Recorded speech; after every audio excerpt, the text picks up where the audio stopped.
Hola, soy la voz de Proyecto Guardia Civil y en esta ocasión vamos a ver el tema 4 para el acceso a la escala de cabos y guardias de la Guardia Civil. Tema 4. Derecho Constitucional. Ley Orgánica 1/1982, de 5 de mayo, de Protección Civil del Derecho al Honor, a la Intimidad Personal y Familiar y a la propia imagen. Texto consolidado. Última modificación, 23 de junio de 2010.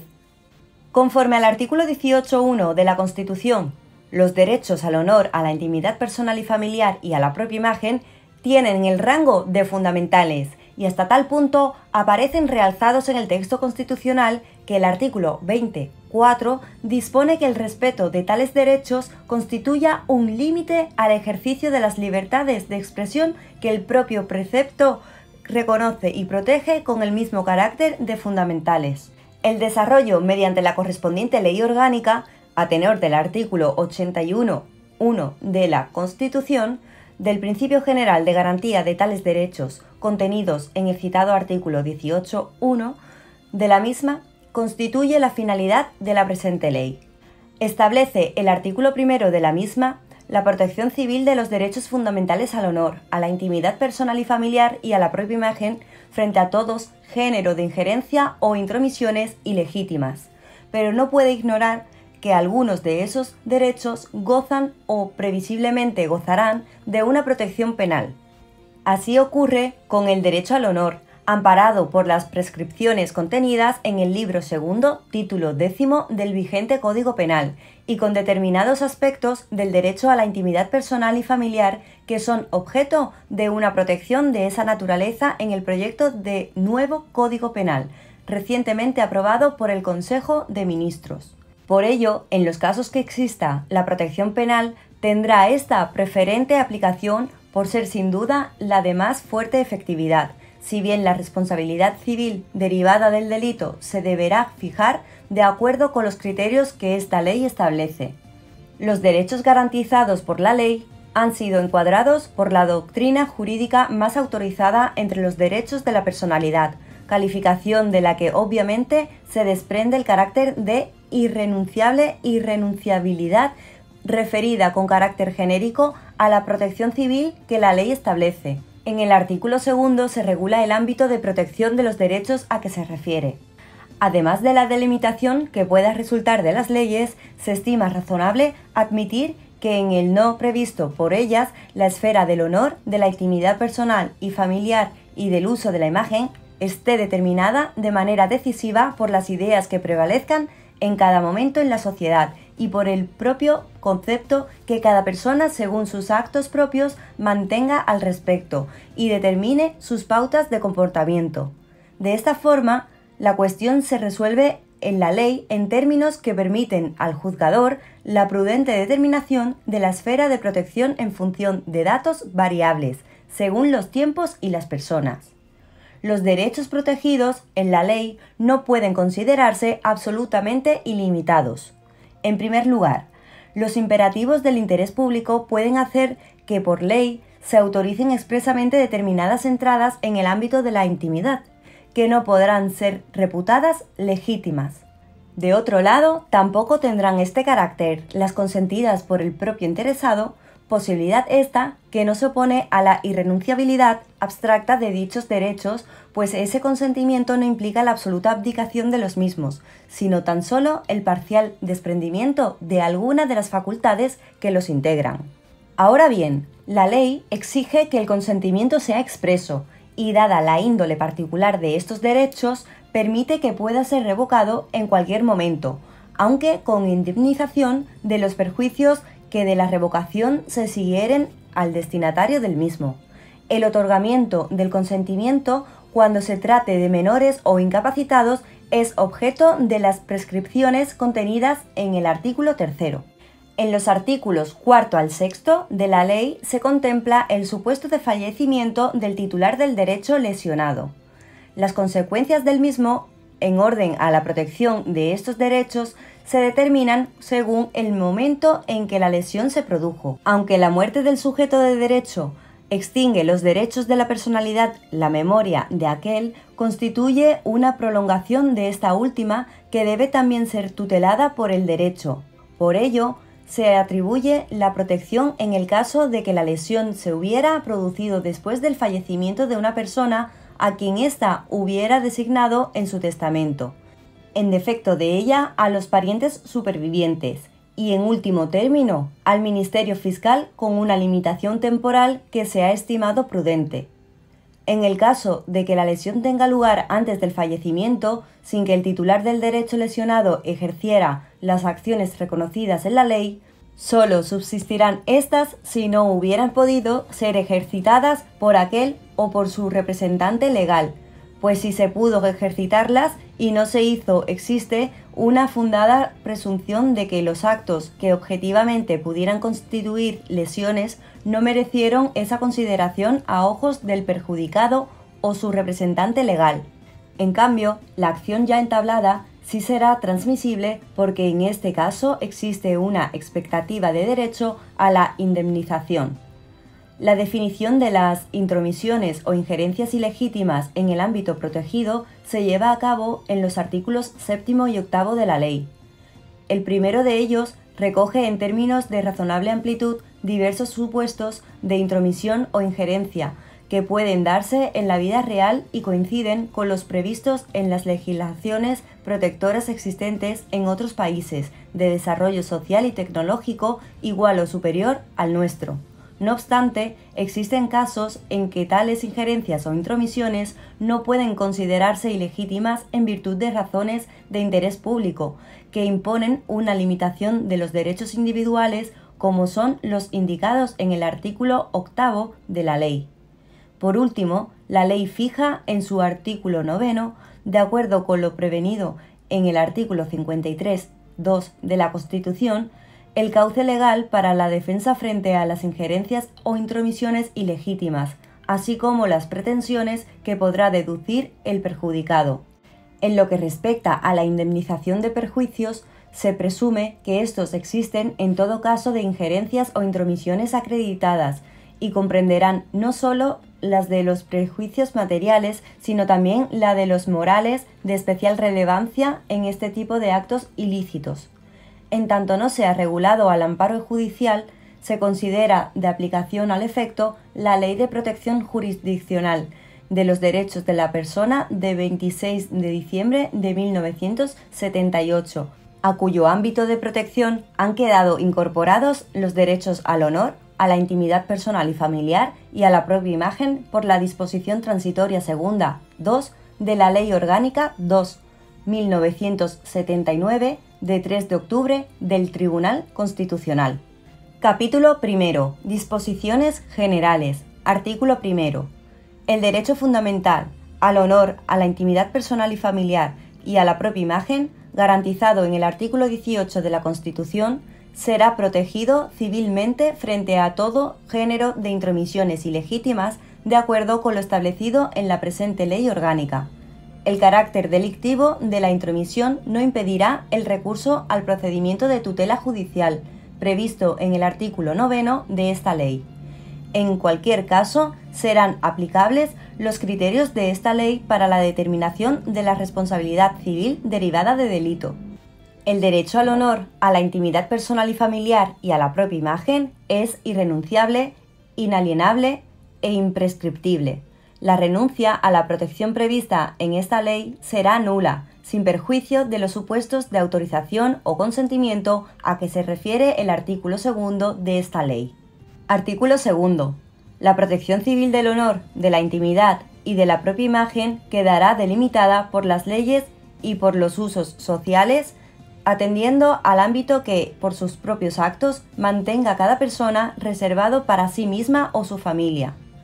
No se apreciará la existencia de intromisión ilegítima en el ámbito protegido cuando estuviera expresamente autorizada por ley o cuando el titular del derecho hubiere otorgado al efecto su consentimiento expreso o por imperativo del artículo 71 de la Constitución cuando se trate de opiniones manifestadas por diputados o senadores en el ejercicio de sus funciones. Iniciado un proceso civil en aplicación de la presente ley, no podrá seguirse contra un diputado o senador sin previa autorización del Congreso de los Diputados o del Senado. La previa autorización será tramitada por el procedimiento previsto para los suplicatorios.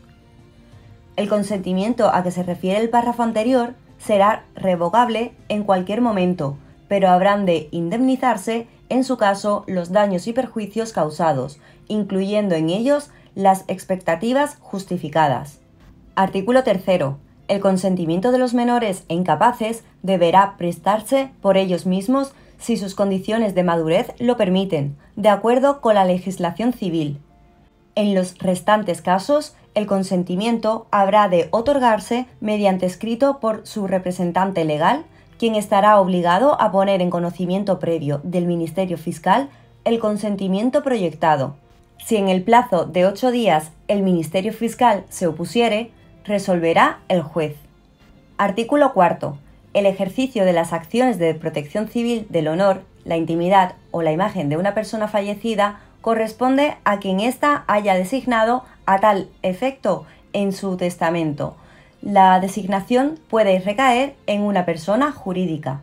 No existiendo designación o habiendo fallecido la persona designada, estarán legitimados para recabar la protección el cónyuge, los descendientes, ascendientes y hermanos de la persona afectada que hubiesen al tiempo de su fallecimiento.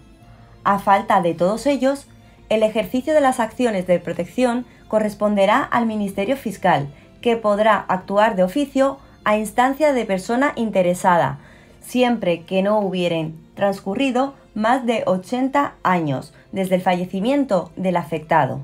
El mismo plazo se observará cuando el ejercicio de las acciones mencionadas corresponda a una persona jurídica designada en testamento.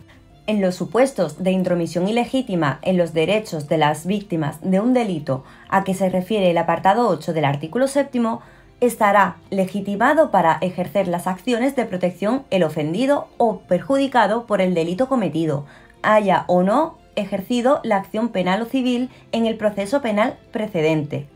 También estará legitimado, en todo caso, el Ministerio Fiscal.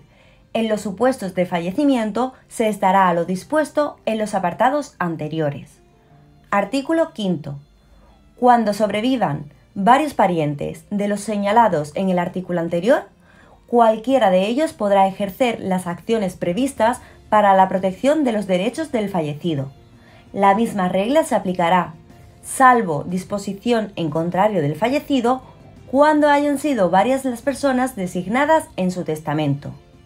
Cuando el titular del derecho lesionado fallezca sin haber podido ejercitar por sí o por su representante legal las acciones previstas en esta ley, por las circunstancias en que la lesión se produjo, las referidas acciones podrán ejercitarse por las personas señaladas en el artículo 4.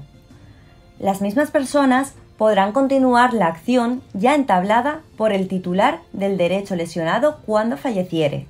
Capítulo 2. De la protección civil del honor, de la intimidad y de la propia imagen. Artículo 7.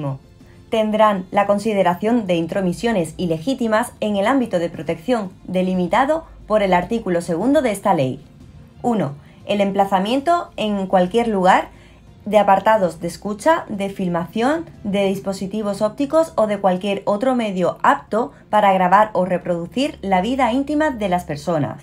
2. La utilización de aparatos de escucha, dispositivos ópticos o de cualquier otro medio para el conocimiento de la vida íntima de las personas o de manifestaciones o cartas privadas no destinadas a quien haga uso de tales medios, así como su grabación, registro o reproducción.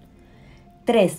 La divulgación de hechos relativos a la vida privada de una persona o familia que afecten a su reputación y buen nombre, así como la revelación o publicación del contenido de cartas, memorias u otros escritos personales de carácter íntimo.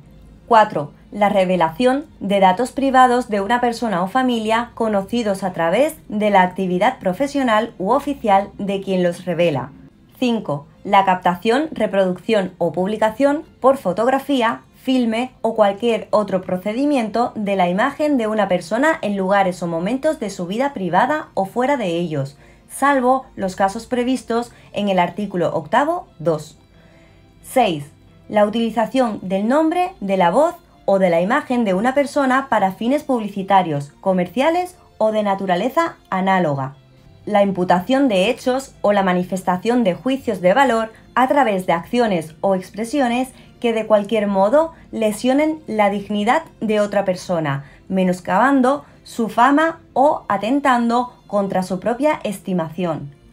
8. La utilización del delito por el condenado en sentencia penal firme para conseguir notoriedad pública u obtener provecho económico o la divulgación de datos falsos sobre los hechos delictivos, cuando ello suponga el menoscabo de la dignidad de las víctimas. Artículo 8.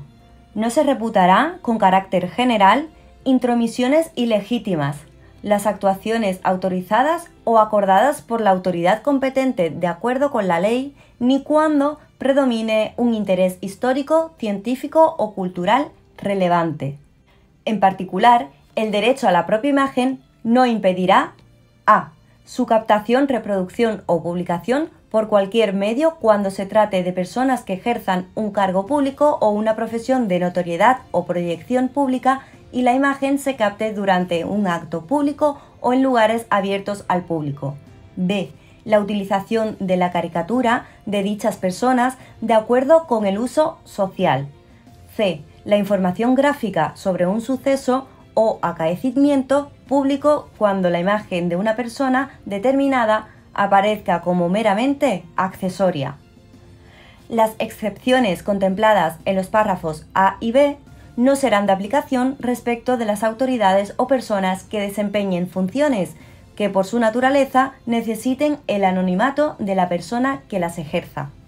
Artículo 9.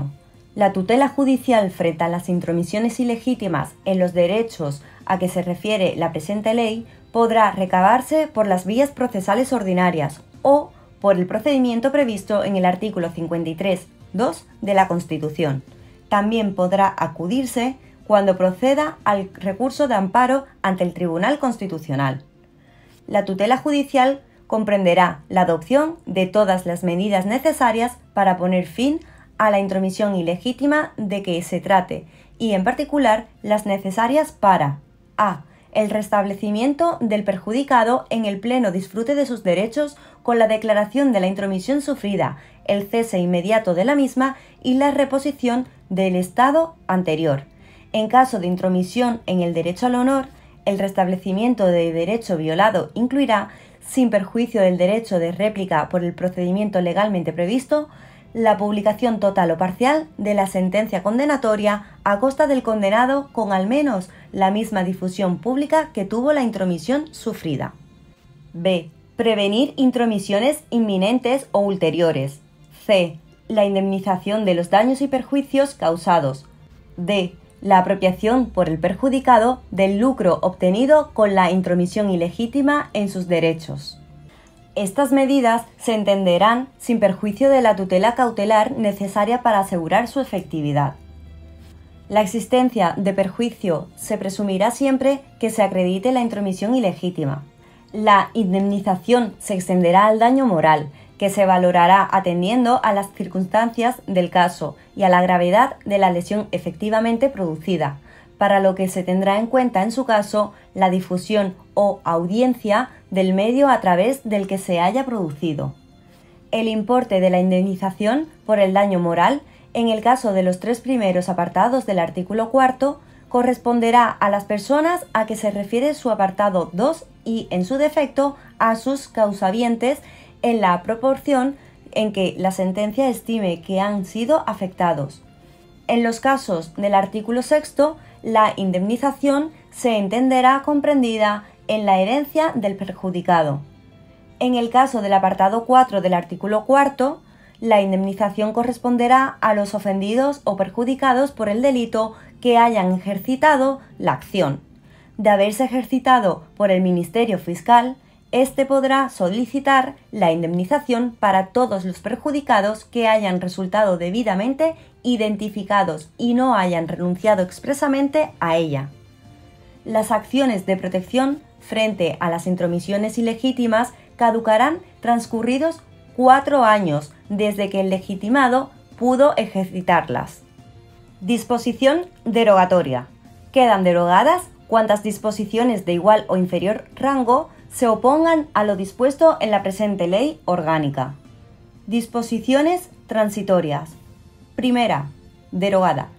Segunda, en tanto no sean desarrolladas las previsiones del artículo 53.2 de la Constitución sobre establecimiento de un procedimiento basado en los principios de preferencia y sumariedad, la tutela judicial de los derechos al honor, la intimidad personal y familiar y a la propia imagen se podrá recabar con las peculiaridades que establece esta ley sobre legitimación de las partes, por cualquiera de los procedimientos establecidos en las secciones segunda y tercera de la Ley 72/1978 de 26 de diciembre de protección jurisdiccional de los derechos fundamentales de la persona. Agotado el procedimiento seguido, quedará expedito el recurso de amparo constitucional en los supuestos a que se refiere el capítulo primero del título tercero de la Ley Orgánica 2/1979 de 3 de octubre del Tribunal Constitucional. Gracias por su atención y no olvide suscribirse a mi canal. Nos vemos en el próximo vídeo.